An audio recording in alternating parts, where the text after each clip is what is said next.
अब इसके बाद में हम लोग शुरू कर रहे हैं नॉर्मलिटी, जिसे हम लोग बोलते हैं नॉर्मलता, जिसे हम लोग डिनोट करते हैं एन से। इस वीडियो में हम लोग देखेंगे नॉर्मलिटी के बारे में, यानी कि नॉर्मलता किसे कहते हैं इसके बारे में हम लोग देखेंगे। तो नॉर्मलिटी क्या होता है, यानी कि नॉर्मलता क्या होता है, किसी भी बिलियन में 1 लीटर में उपस्थित, माने किसी भी कोई जो बिलियन दिया रहे वह बिलियन कितना लीटर का हो, 1 लीटर में हो, तो उसमें उपस्थित विलय के ग्राम तुल्यांकों की संख्या को हम लोग नॉर्मलिटी या नॉर्मलता कहते हैं। यानी कि इसका डिफिनेशन क्या होता है, डिफिनेशन के बारे में हम लोग इसका फॉर्मूला भी देखेंगे। किसी बिलियन में 1 लीटर का बिलियन होगा, मतलब किसी बिलियन के 1 लीटर में उपस्थित, किसी बिलियन के किसी बिलियन के 1 लीटर में उपस्थित, किसी बिलियन के 1 लीटर में उपस्थित, किसी बिलियन के 1 लीटर में उपस्थित विलय के विलय के विलय के ग्राम तुल्यांकों की संख्या को विलय के ग्राम तुल्यांकों की संख्या को विलय के ग्राम तुल्यांकों की संख्या को विलय के ग्राम तुल्यांकों की संख्या को नॉर्मलता कहते हैं। यानी कि नॉर्मलिटी या एन से डिनोट करते हैं, हम लोग लिख दे रहे हैं नॉर्मलता कहते हैं। नॉर्मलता यानी कि एन से डिनोट करते हैं, नॉर्मलता कहते हैं। यानी कि कोई भी विलियन है जो कि 1 लीटर का है, उसमें उपस्थित विलय के ग्राम तुल्यांकों की संख्या को ही नॉर्मलता कहते हैं। इसको हम डिनोट करते हैं एन से, तो एन इज इक्वल टू हो जाएगा आपका विलय के ग्राम तुल्यांक विलय के ग्राम तुल्यांक विलय के ग्राम तुल्यांक डिवाइडेड बाई कितना हो जाएगा, डिवाइडेड बाई बिलियन का आयतन, डिवाइडेड बाई बिलियन का आयतन, बिलियन का आयतन क्या चीज में, तो लीटर में। ठीक है, ठीक है। यहाँ पे तो ये फॉर्मूला हो गया, लेकिन यहाँ पे ग्राम तुल्यांक एक नया वर्ड आया है, तो हम लोग ग्राम तुल्यांक को भी एक बार समझ लेते हैं कि ग्राम तुल्यांक क्या होता है।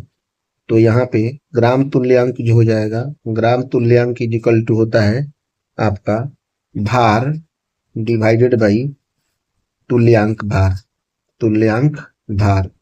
तुल्यांक भार कैसे निकालेंगे हम न्यूमेरिकल में समझा देंगे, और भार तो आपको दिया रहेगा, इसमें कोई दिक्कत नहीं है। ठीक है, तो यानी कि n इजिकल टू हो जाएगा। अब हम लोग इसको अगर लिखना चाहें तो निश्चित रूप से यहाँ पे ग्राम तुल्यांक, विलय के ग्राम तुल्यांक भार बाई तुल्यांक भार होता है, यानी कि विलय का भार हो जाएगा, विलय का भार, विलय का भार डिवाइडेड बाई कितना हो जाएगा, विलय का तुल्यांक भार, विलय का विलय का तुल्यांक भार। ठीक है, विलय का तुल्यांक भार गुने क्या हो जाएगा, बिलियन का आयतन इंटू बिलियन का आयतन, बिलियन का आयतन। और ये किस चीज में होगा, लीटर में होगा। ठीक है ना, इतना दिया हुआ है। यानी कि n इजिकल टू हो जाएगा आपका, विलय का भार को हम लोग डिनोट करेंगे W ऑफ B से। ठीक है, डिवाइड बाई विलय का तुल्यांक भार को हम लोग डिनोट करेंगे E ऑफ B से, गुने बिलियन के आयतन को हम लोग डिनोट करेंगे V ऑफ T से, जो कि क्या चीज में होगा, लीटर में होगा। इस तरह से हम लोग नॉर्मलिटी का ये फॉर्मूला हो जाएगा, नॉर्मलिटी n इजिकल टू हो जाएगा W B divide by E B into V T, वो भी क्या चीज में होगा, लीटर में होगा। ये हमारा इंपॉर्टेंट फॉर्मूला हुआ।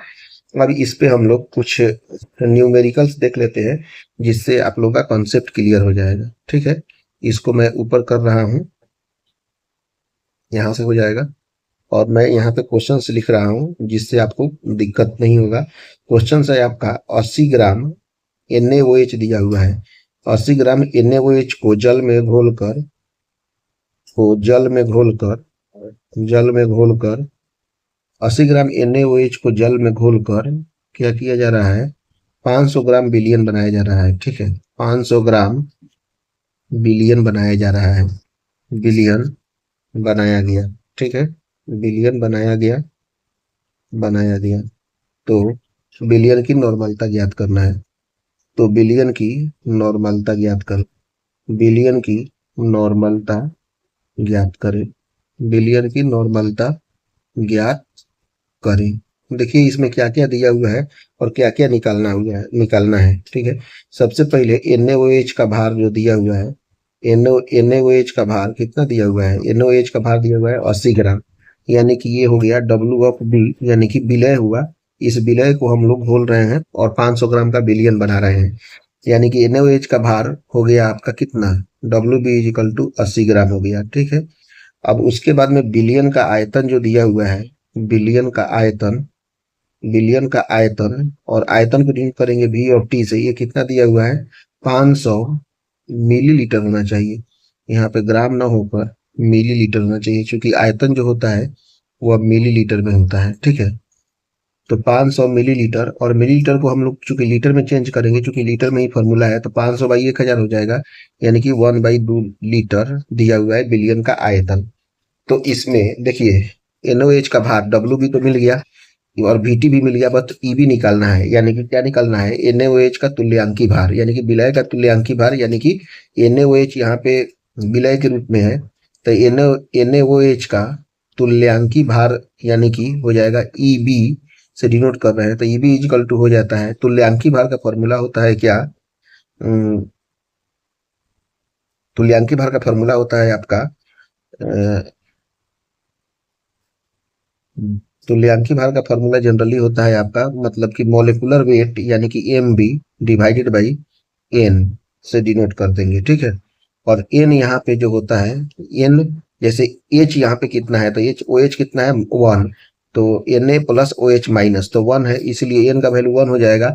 और NaOH का मोलिकुलर वेट जो होता है वह 40 होता है, 40/1 इजकल टू 40 हो जाएगा। कैसे? सोडियम का कितना होता है?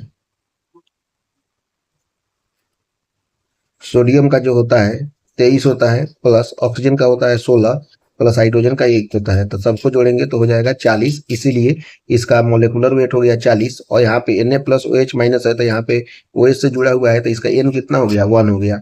इसको हम लोग अलग 11th क्लास में भी हम लोग पढ़ेंगे, बट यहाँ पे मान के चलिए जितना हाइड्रोजन देता है उसी को हम लोग N से डिनोट करते हैं, तो N इक्वल टू यहाँ पे 1 हो जाएगा, यानी कि 40/1 इक्वल टू कितना हो गया? 40। NaOH का तुल्यांकी भार कितना निकल गया? 40 निकल गया। तो सारा वैल्यू निकल गया, तो हम आराम से नॉर्मेलिटी निकाल सकते हैं। N equal to WB divided by EB into VT। VT जो है वो लीटर में होगा, WB का वैल्यू है कितना? 80। EB का वैल्यू कितना है? 40 गुने VT का वैल्यू कितना है? 1/2, 40 दूनी 80 हो जाएगा, ये 2 ऊपर चल जाएगा तो हो जाएगा 4N से डिनोट करते हैं, यानी कि पहला का आंसर हमारा कितना हो गया? 4N। अब इसके बाद में हम दूसरा क्वेश्चन देखते हैं। देखिएगा आपके पास में ये दूसरा क्वेश्चन। ठीक है, लिखिए दूसरा क्वेश्चन। क्वेश्चन है आपका 49 ग्राम H2SO4 इस बार है, 49 ग्राम H2SO4 250 मिलीलीटर बिलियन में घुला है। 250 मिलीलीटर बिलियन में, मिलीलीटर बिलियन में घुला है। ठीक है, घुला है। तो आपको करना क्या है? तो बिलियन की नॉर्मलता ज्ञात करें। तो बिलियन की नॉर्मलता ज्ञात करें। बिलियन की नॉर्मलता, नॉर्मलता ज्ञात करें। बिलियन की नॉर्मलता ज्ञात करें। ठीक है, चलिए करते हैं नॉर्मलता इसका ज्ञात। सबसे पहले दिया हुआ है WB। WB कितना दिया हुआ है? ये WB यहाँ पे, यानी कि विलय का द्रव्यमान कितना है आपका? 49 ग्राम है, तो 49 ग्राम WB दिया हुआ है। उसके बाद में दिया हुआ है आयतन कितना दिया हुआ है इसका, तो यानी कि VT इक्वल टू कितना दिया हुआ है? 250 मिलीलीटर। इसको लीटर में चेंज करेंगे तो 250 डिवाइड बाई 1000, यानी कि हो जाएगा 1/4 लीटर। इसमें कोई दिक्कत नहीं है। अब हम H2SO4 का तुल्यांकी भार निकालेंगे, यानी कि EB निकालेंगे, तो MB यानी कि molecular weight divide by N हो जाएगा। ठीक है। H2SO4 का जब हम लोग निकालेंगे टोटल, तो ये हो जाएगा आपका 98 डिवाइडेड बाई, इन नॉर्मलिटी में देखो यहाँ पे H प्लस 2 मैंने SO4 2 minus H, SO4 2 minus H plus 2 हो जाएगा, यानी कि H का कितना है? 2, तो 2 हो जाएगा, यानी कि इसका तुल्यांकी भार कितना निकल गया? 49 निकल गया। अब हम नॉर्मेलिटी निकालेंगे। N equal to WB divided by हो जाएगा EB गुने T, सॉरी T नहीं VT, और VT वो भी क्या चीज में हो जाएगा? लीटर में हो जाएगा। ठीक है, और यहाँ से वैल्यू पुट करेंगे। WB का वैल्यू है 49 ग्राम, जो ग्राम में ही होता है, और EB जो कि दिया हुआ है आपका कितना? 49 गुने 1/4। 49 से 49 कट जाएगा, 4 ऊपर चढ़ जाएगा, यानी कि 4N इसका आंसर हो जाएगा। ठीक है ना? इस तरह से हमने ये नॉर्मेलिटी और इस पे आधारित दो न्यूमेरिकल्स कर लिया। वीडियो देखने के लिए थैंक यू वेरी